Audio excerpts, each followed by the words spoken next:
I understand that we're on 3rd Canto, Chapter 7, Text 10. Is that what you all also have? That's what Natvargaranga had listed. So, we will do this one responsively. Yad artena vinamushya. Yad artena vinamushya. Pungsam atma viparyayaha.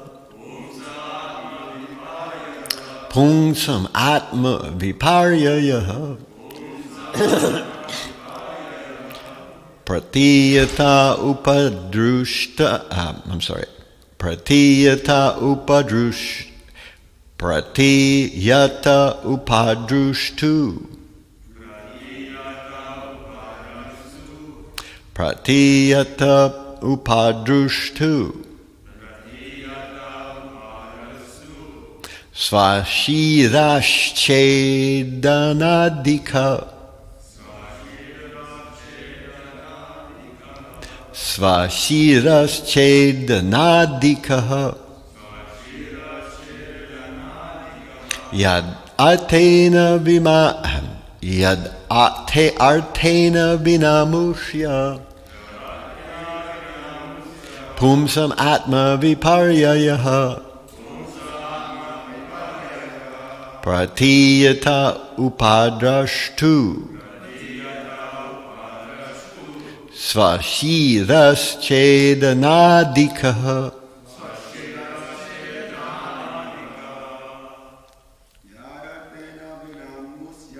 Yad artena vimamusya.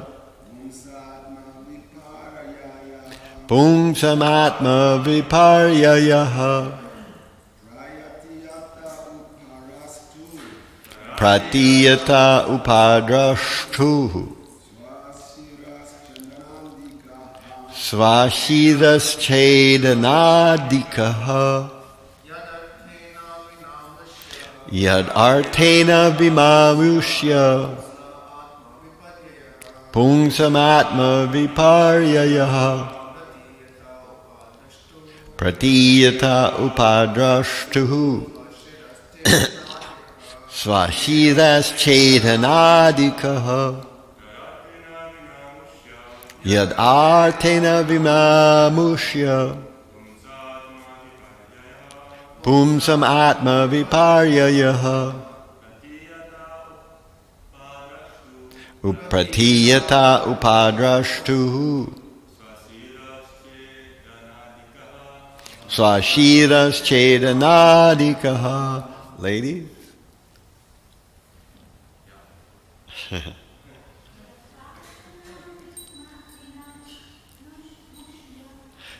Yad artena vinamushya.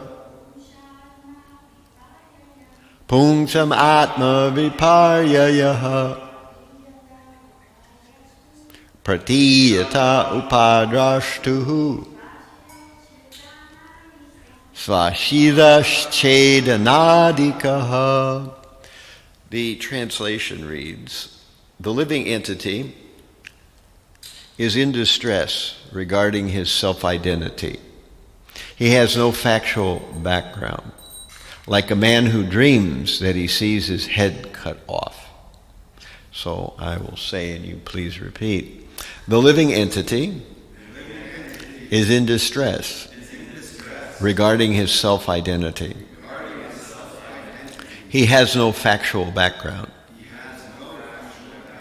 like a man who dreams that he sees his head cut off.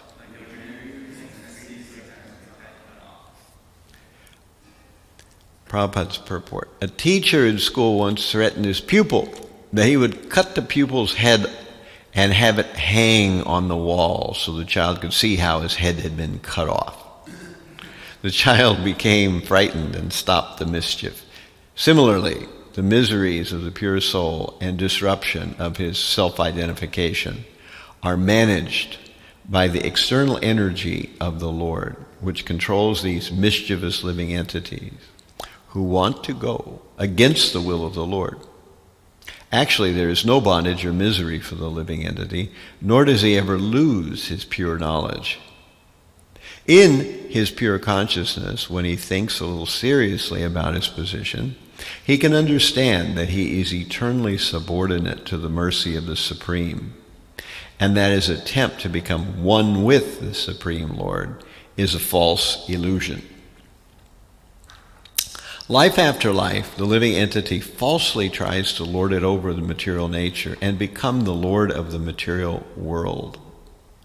But there is no tangible result. At last, when frustrated, he gives up his material activities and tries to become one with the Lord and speculate with much jugglery of words, but without success.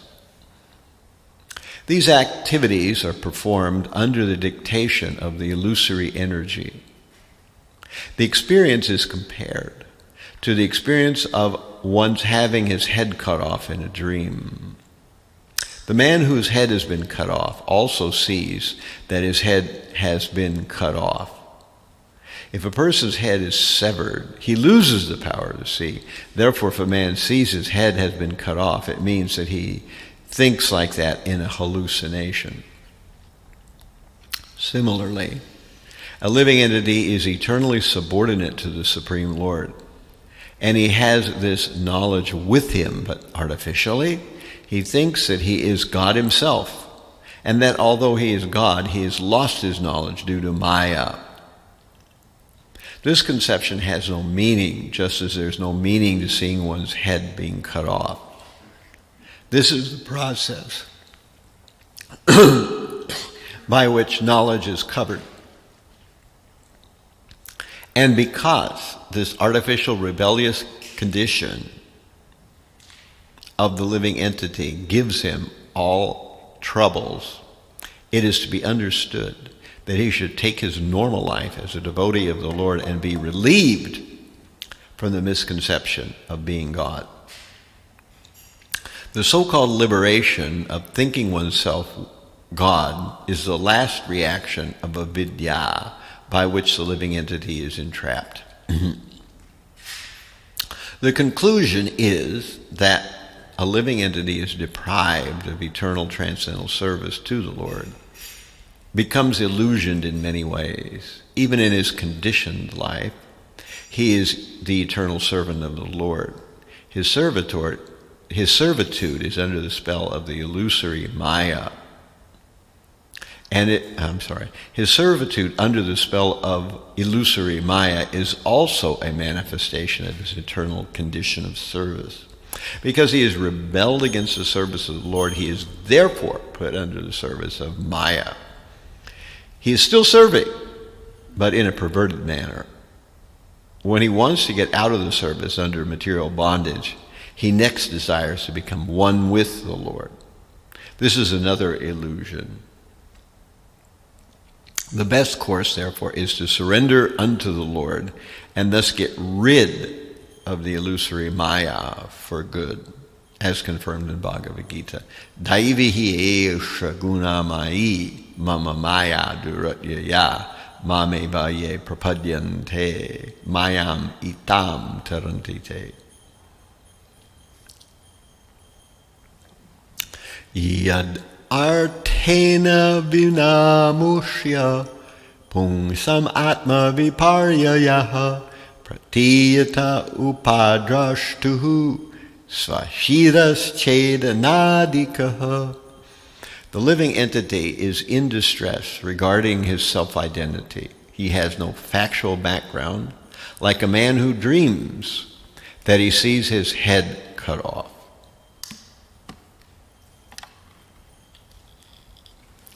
This is the beginning of Maitreya beginning to answer the questions of Vidura. Nikunja Bihari the other day made the point that he counted 5 questions, and yeah, you can see that. In Burijan's unveiling his lotus feet, he compresses them into 3 questions, and I think it's a little easier to deal with that way. The three questions are simple. They were listed in verses 1 through 7 in this chapter at the very beginning. Here now we're at 10, where from 8 on is where Maitreya begins to answer the questions of Vidura. So from 1 to 10, the three basic questions are these. The first question is, why does the Supreme Lord come to the material world? Does he have some desire to fulfill in the material world? And if he does come to the material world, is he then influenced by the material world? That's kind of like two questions in one. So, why does the Supreme Lord come to the material world?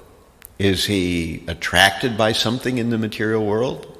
And if he does come to the material world, does he become influenced by it? That's the first question.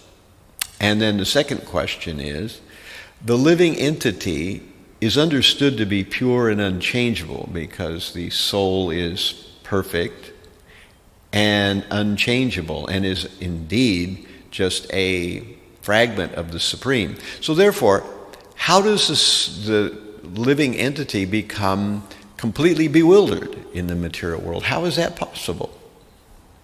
And of course, the third question is also a very interesting question. The living entity always has the Supersoul, which is a manifestation of the Supreme within his heart. And if that's true, then how can the living entity become bewildered and misled the way that he is? So how is that possible? Why does the Supersoul allow that? Why does the living entity not make or take advantage of the Supersoul? So these are important three questions. They kind of get right to the core of why we're here in the material world. How did we get here? Why did we get here? What do we do to get out? And what's the relationship of us to the Supreme Lord and to the material energy? So in his purport, Prabhupada explains about several misconceptions that living entities have about being in this material world. We see in Bhagavad Gita, as Krishna is speaking to Arjuna, he is revealing something or talking about something that we usually call the yoga ladder. And if you can grasp the concept of the yoga ladder, it really helps make Bhagavad Gita very easy to understand, much, much more easy to understand. So at the very bottom rung of the yoga ladder, we have what are known as Dvipada Pashus. And that's Sanskrit. It means two-legged animals. Means human beings who have made absolutely no attempt to better themselves in any type of way, spiritually speaking. So these are Dvipada Pashus, two-legged animals. Then above them is what we call Karma Kanda, which is the recognition that there is a system going on in this material world. And that system is explained in the Vedas. And if we follow that system, we can live a much more materially happy life. That's 2 on the yoga ladder. 3 on the yoga ladder is Karma Yoga, where now we have recognized that there is a system, and that system has to do with trying to please, or actually trying to understand that there is a supreme being of some kind. And therefore, one wants to try to strike a deal with the Supreme, so that by pleasing the Supreme will please the living entity. It's a business deal. And this is Karma Yoga. So beneath these 3, so you've got Dvipada Pashu, or two-legged animals, Karma Kanda, and Karma Yoga. All these 3 have one thing in common, and that is that the living entity, his real goal is material happiness in all three of these. But in one case, he doesn't care how he gets the material happiness. That's the bottom one. The second one, karma kanda, he wants material happiness, but he's just doing various formulas to get it. In the third one, he wants material happiness, but he understands that there's a supreme being, and he's trying to get it through pleasing the Supreme Lord. So these are all not exactly what we want. Now above that is what we know as Gyan Yoga. And Gyan Yoga means a person has finally come to the realization that material happiness is worthless. I'm not going to try to please the Lord to get it. I'm not going to perform rituals to get it. I'm certainly not going to do sinful activities to get it. So that's the beginning of the first leaving of the material consciousness behind, when a person finally recognizes that material happiness is not what it's cracked up to be. It never happens, hardly ever. We get little sprinkles of it, but that's about it. And spending any effort of whatever kind towards it is a waste of time. So then that's what we call Gyan Yoga. And Prabhupada mentions in this purport that the Jnana Yogi, that's the person who recognizes that there is some mystery going on in the world, and he wants to understand, well, if material happiness isn't the real goal of everything, well, what is? So that person begins an investigation through various groups and philosophies and books and various traditions explaining the mystery of the world, the mystery of life. So that's the Jnana Yogi. And usually such a person tries to pull away from sense gratification. Now, above that is what we call the Astanga Yogi, where a person now realizes that there is a system to understand things. We're not just going to read random books or try to, wrangle various philosophies in our mind. There's a system, and that system is a yoga system. By doing breath and by various physical postures, one can gain a type of mystic consciousness. So that's the Astanga Yogi. And then by doing that, one will try to become one with God. So Prabhupada mentions that. That's another misconception, that we can become one with God. Of course, technically we can become one with God in a sense. We can become one with God by merging into the Brahmajyoti, the white light, but we can only do so for a period of time. Because there is no activity, there's no rasa, there's no real taste in merging with Brahman, what's known as Sayujya Mukti. One becomes bored with it after some time and has to come back to the material world. Ye nye ravan daksha vimuktamanina swayashta bhavada vishuddha buddhya ayuya krichena parampadam tata patantyada nadrata yusmadangreya. So those who try to merge with the Supreme, which Prabhupada here calls the last snare of avidya.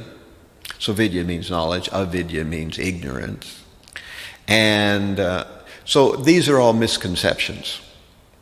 These are the various misconceptions that the living entity has, that he is God, that material happiness is worth having, that one can get material happiness through some ritual, that one is pleasing God, but really he's using God as his waitress. He's got his menu there, he's got picked out what he wants, and by offering God some words of praise, some rituals, then he hopes that God will reciprocate by giving him what he wants on his menu. So this is what I call God as waitress concept.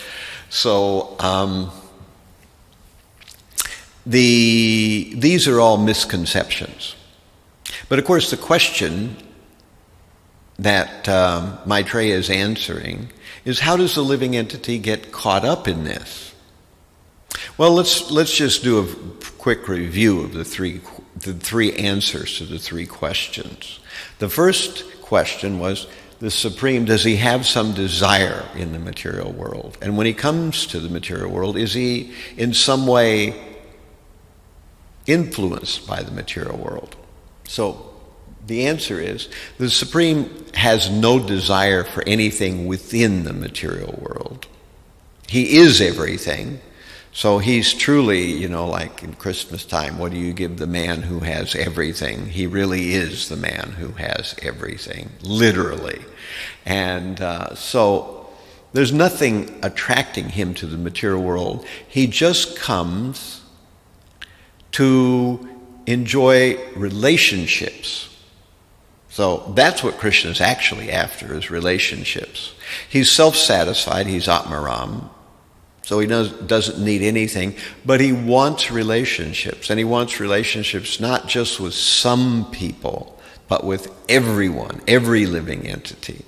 Now, some of those living entities have jumped ship. They're no longer in the spiritual world where they are easy to have a relationship with. They're here. So he comes to reclaim them. And in the Chaitanya Charitamrita in Adi Leela, we discover that there is what's known as the internal reasons why the Supreme Lord comes, and the external reasons that he comes. The Bahir Vichara and the I can't think of the other word, but there's the internal and the external reasons. The external reason the Supreme Lord comes is that he comes to deliver us from the material world. He comes to create pastimes that will attract us, to give us the rules of bhakti that we can follow to get out of here. So that's why he comes. That's called the external reason. The internal reason he comes is to enjoy his own particular rasas here. And therefore the Supreme creates very interesting situations. And in this way, he enjoys various rasas with his living entities, his devotees, and those who are gradually learning how to turn away from the material world and once again reciprocate with him. So the Supreme Lord is always the master of the three modes of nature. They're never his master. He is never controlled by them. Therefore, he is known as Nirgun, or sometimes Guneshwar. So he is the master of the modes, and he is above the modes. So the Supreme Lord is never conditioned by the material world. He is always its master. And he is not like the living entities. He is the Lord of all the living entities. And in Bhagavad Gita we hear that he is upadrashtanumantas cha. So he is overseer and permitter. No other living entity can make that claim, that he is overseeing and permitting. Only the Supreme Lord oversees and permits. Everyone else is permitted to do something. So this is, of course, 13th chapter of Bhagavad Gita, where we learn that the Supreme Lord is overseer and permitter. And we also hear that that Krishna is the Ishvara Parama Krishna Satchidananda Vigraha Anadir Adir Govinda Sarva Karana Karanam. So he is the original controller of everything, and he has many energies. Tam Ishvaranam Paramam Maheshvaram Tam Devatanam Paramam Chadaivatam Patim Patinam Paramam Parastad Vidama Devam Bhuvanesham Idyam Natasya Karyam Karanam Chavidyate Natachamash Chavyadikas Chadrishyate Parasya Shaktir Vividaya Shruyate Swabhavaki Gyanabala Kriyacha, which is from the Svetasvatara Upanishad. Of all Ishvaras, there is one Ishvara. Of all Devas, Tam Devatanam Paramam Chadavatam, of all controllers, There is one supreme controller. Vidama Devam Bhuvanesham Idyam. Of all planetary leaders, there is one supreme planetary leader. And no one is equal to or greater than him. And then we learn that no one can equal him in any respect, and that all his senses are able to do anything. Like we can eat with our mouths, but we can't eat with our eyes. The Supreme Lord can eat with his eyes. So his senses can do everything. And then we find that Parasya Shaktir Vibhidaya Shruyate, when he wants something, his energies automatically deploy to make that thing possible without him even having to think about it. So all of his energies are acting so wonderfully. So the external energy is his energy. And of course, the internal energy is also his energy. And we are the marginal energy, and we are also his energy. So everything is his energy.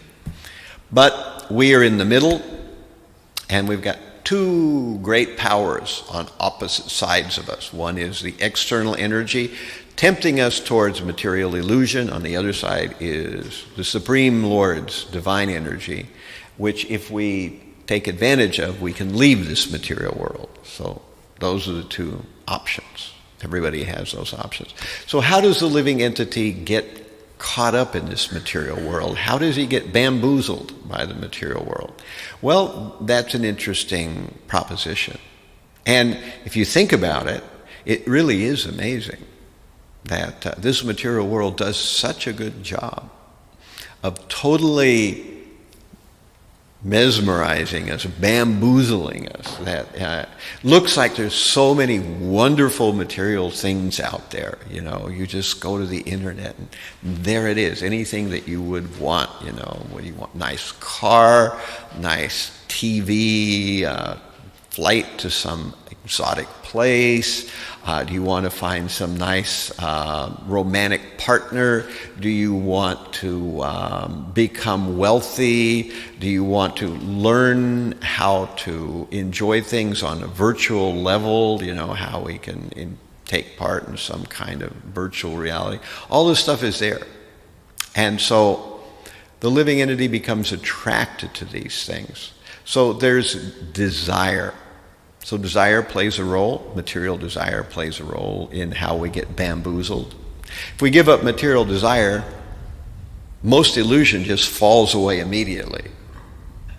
We are only attracted and we're only covered by illusion as long and as deeply as we have material desire. When we give up material desire, it's like the scales fall off immediately. You know, we're not looking through a glass darkly anymore. We're looking face to face. But ain't so easy to give up all material desires because we have been attracted to them and we've been following them faithfully. From life to life to life to life, from one life to another, we have built up a particular, menu of our preferred material desires. Each person has their preferred material desires. And when we die, we generally pick them up again in the next life. We may have gotten close, or we may have done something, but we didn't get as much as we wanted, so we just pick up where we left off in the next lifetime. So this is the nature of material desire. It attracts us, and because we're convinced that it will actually make us happy, we create illusions on top of illusions. So material desire plays a role. The three modes of nature play a role. Maya Devi plays a role. She gives us, visions of sugar plums dancing in our head, and we are attracted by that. She gives us the you never thought about enjoying in that way, did you? But now there it is. Hey, try it. Go jump out of airplanes. get in a boat and try to put a radio and some provisions in there and see if you can go across the Atlantic. All these various kinds of things. So all this is there, these various things that are attracting the living entity. Maya gives us these. And the material nature, the three modes, if we're really sunk down in them, then we are kind of fearful, we're confused, we're broken, we're not able to function well. If we're actually in the mode of passion, then we are robust, we are materially motivated, we are go-getters, and we are ready to get smacked in the face, And then if we are in the mode of goodness, we are kind of even-tempered, we're a little bit self-controlled, we are, thinking about how to do things in a way that's good for the environment, et cetera, et cetera. So this is the mode of goodness. So the modes have their effect. And we talked about the other day that in chapter 30, or rather chapter 20, in this chapter, in Canto 3, chapter 20, we hear about the 5 kinds of illusion. So once we have the avaranatmika and prakshipatmika. So the prakshipatmika, potency of Maya, throws us into the material world. And the avaranakshima, that potency covers us. It makes us believe that whatever we're doing is nice. So even Prabhupada says, a pig wallowing in mire and eating stool thinks, such wonderful stool. And this mud is so warm and so comfortable, So whatever situation we are, however nasty it actually is, we're still attracted by it in some way or another. So we're thrown and we're covered. And as we read about these 5 kinds of illusion, we first are attracted by what's known as tamishra, which is envy of the Supreme Lord. So through envy of the Supreme Lord or anger at the Supreme Lord, we go to andatamishra. Andatamishra is this idea that death will be the end of everything. So we don't need to worry about karma or retribution or anything like that. Just get it while you can, because it's going to be over, baby. And when it's over, there's no calling anything back, So that's andatamishra. Then there's tamas, which is absolute ignorance of the soul altogether. We don't have any conception of the soul or what the soul is. So we see that in our society, this is just everywhere. Nobody has any knowledge about this. So that's tamishra. Then we have moha, which is identification with this body. I'm American, I'm Indian, I have these things are mine, and I own them, and therefore people with the same skin color, people with the same nationality, people who speak the same way, those people are special and other people are not special. And so this is moha.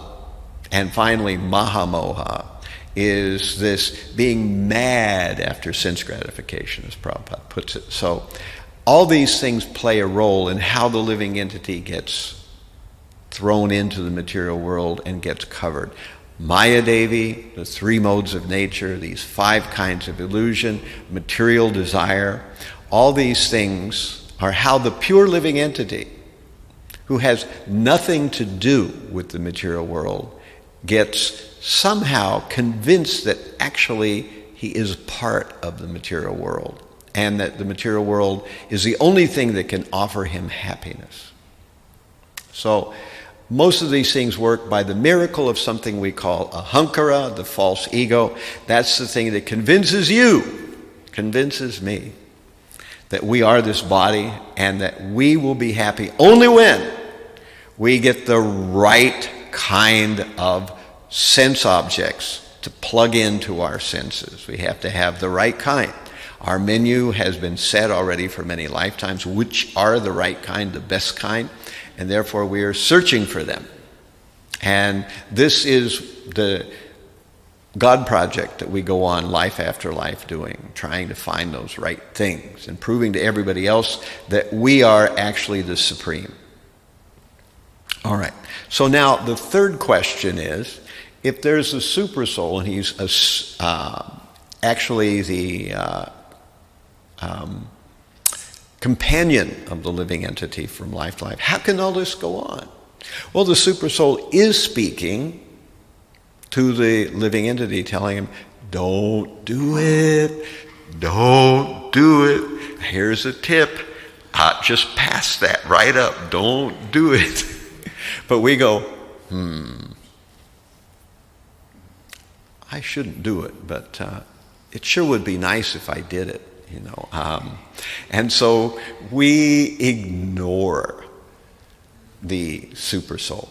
And of course, when you ignore the Supersoul, the next time the Supersoul comes, you are already set on a path, on a pattern of ignoring the Supersoul. So you ignore the Supersoul again.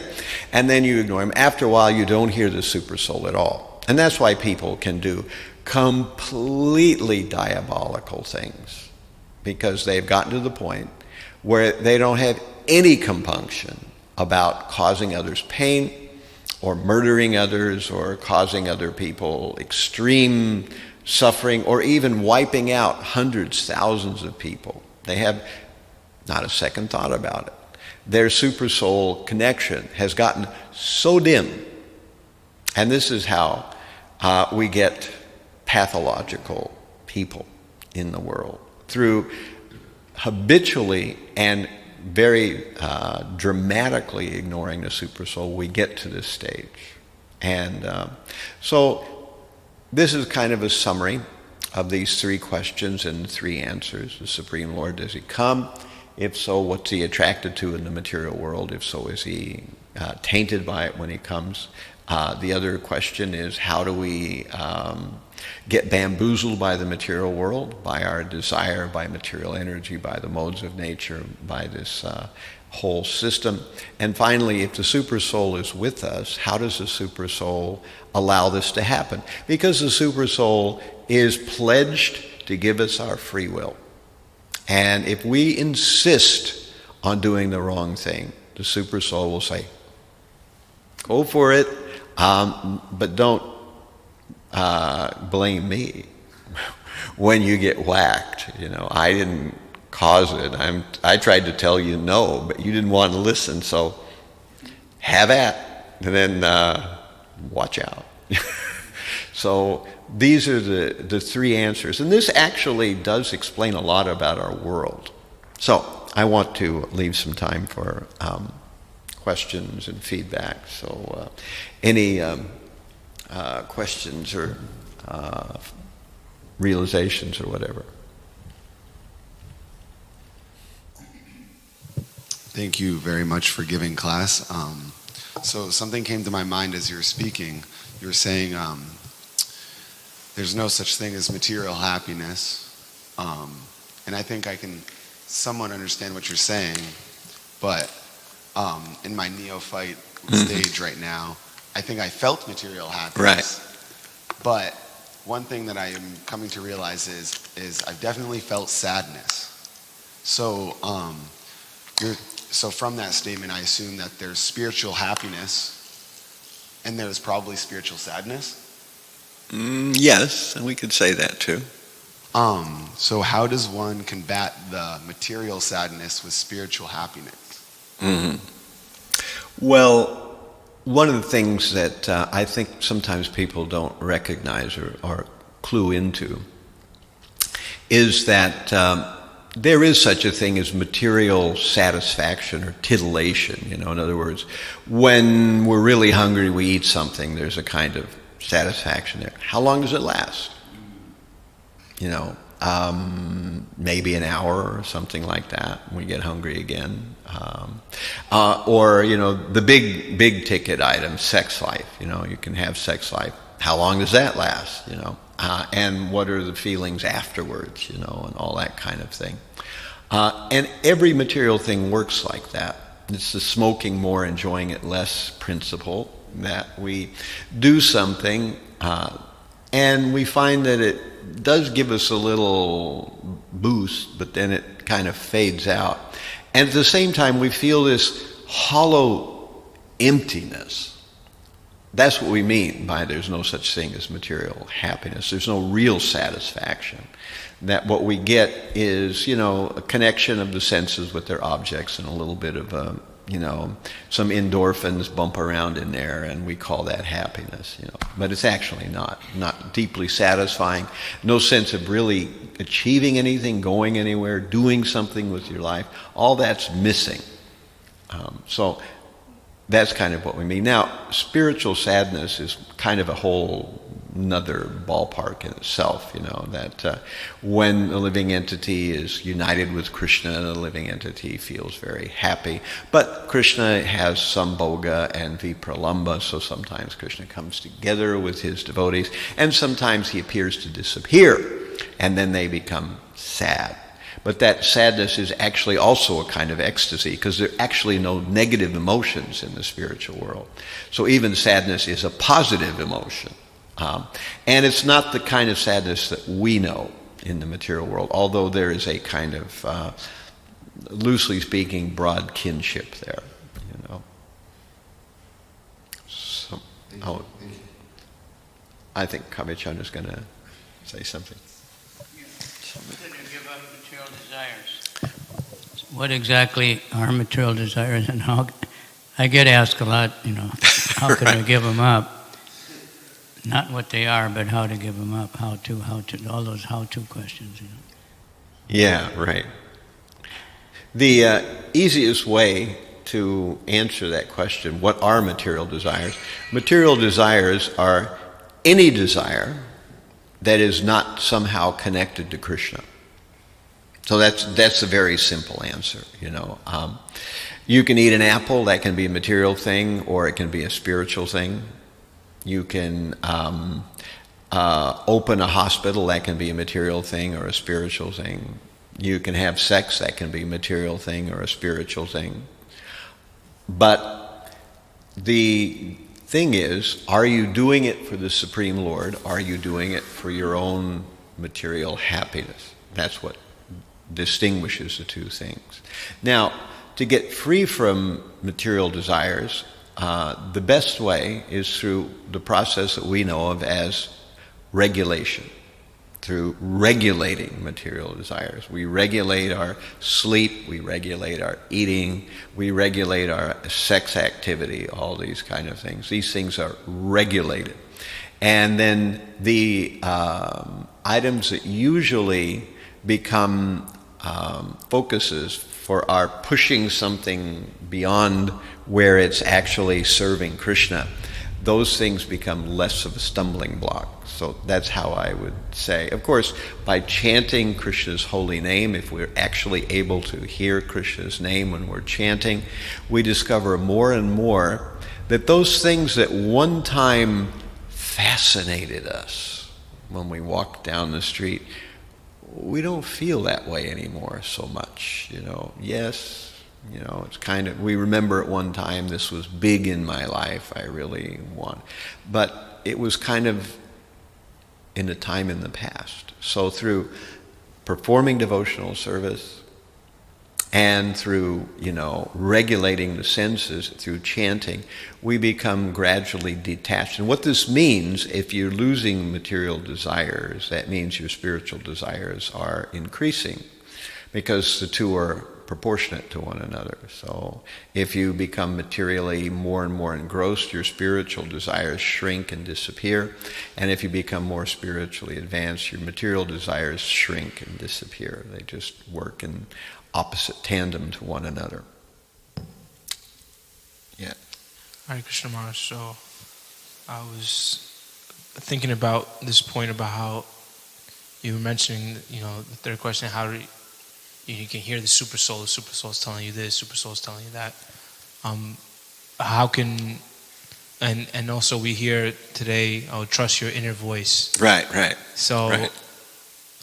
But how do we know if it's a Supersoul or if it's my mind? Right. It's because let's say my mind right now tells me why don't you give Arjuna a slap? Is that Krishna telling me to do that? Or? Right. Well, I'm glad you asked this question because this is a very important question, and it has a very solid answer. The answer is that through Shastra Chakshush, we know what is actually the voice of the Supersoul. We're hearing something inside and reading it in the Vedic literatures, we know we're on the right track. We're hearing something inside and we're not hearing it in the Vedic literatures, then maybe the material desires are masquerading as a supersoul in the heart. It's a difficult radio station. It appears to drift depending on what our connection is with the modes of nature. We feel a connection, and sometimes it appears that the station has drifted, and we're not sure if we're listening to the same station anymore. And so through association with the spiritual master, the devotees, and with Vedic literature, we begin to train the intelligence. And the intelligence begins to be able, through checking things over with Shastric references, decide, this is actually wanted. This is actually a spiritual aspiration. This could be the Supersoul speaking to me. On the other side of the coin, if we are attracted or think about something, but we can't find any kind of legitimate, reference anywhere, then there's a chance that we could be being misled by the material energy under the guise of some kind of spiritual direction. In the beginning, we need a lot of help, by hearing from the Vedic literature, and by taking association and guidance from advanced devotees, we can kind of sort through which is which. But as time goes on, as we progress in spiritual life, then we become more and more aware of what the Shastras are actually asking and what's really the voice inside. So that's why we have Chaita Guru inside, and we have the Guru outside. We have the Vedic literatures on the outside, and we have also those spiritual aspirations which can at a certain point become awakened and begin to guide us in the right direction. But that's something that takes some time to cultivate, because otherwise, if you follow the inner voice, as Dhanavir Swami used to say, when you try to go with the flow, you're actually flowing with the go. So go is a Sanskrit word for the senses. So when you go with the flow, you're flowing with the go. So that's what can happen. Oftentimes, what appears to be the voice inside is nothing more than the samskaras from our past lives, where we had certain material ambitions, and they're now surfacing, and they're saying to us, "Please, please, serve us." Okay, we'll give one more question, then. Thank you, Maharaj, for the lecture. Just wondering, when you're aware that you have some attachments still and some things you want to find happiness in material life, you're aware of this, but you're not yet ready to give this up. Mm-hmm. So how can you work with this and not fall in Maya? Yeah. Akama savakamo va mokshakama udarani tivrena bhakti yogena yajeta purusam param. So whether one has no material desires, or one has all material desires, or one wants liberation, still, in any of those three cases, one should worship the Supreme Lord with all tivrena, with all their, all the focus they can muster. And in that way, they will become purified. So this is the way we usually describe bhakti yoga. We are performing what's known as, technically, karma mishra bhakti. We are performing bhakti, but we also have material overtones in the bhakti that we're performing. But if one continues in devotional service, the admixture will purify out. and eventually we will become pure devotees. Of course, if we recognize what our material attachments are and we make an effort to pray to have them removed, we make an effort to regulate them or push them further to the back, then that will work even faster.